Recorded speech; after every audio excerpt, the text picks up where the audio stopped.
নমস্কার, West Bengal volleyball অ্যাসোসিয়েশনের মাঠ থেকে বলছি দিলীপ ডালি।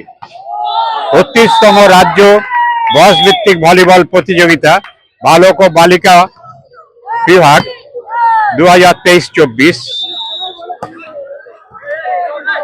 আজ সাব জুনিয়র বালক বিভাগের অর্থাৎ অনূর্ধ্ব 16 বৎসর বালক বিভাগের যে খেলাটি অনুষ্ঠিত হচ্ছে সেটি quarter final match code number 2 অনুষ্ঠিত হচ্ছে।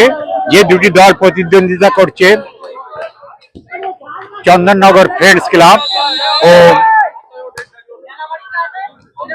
United athletic club. আপনারা দ্বিতীয় সেটের খেলার লাইভ দেখছেন।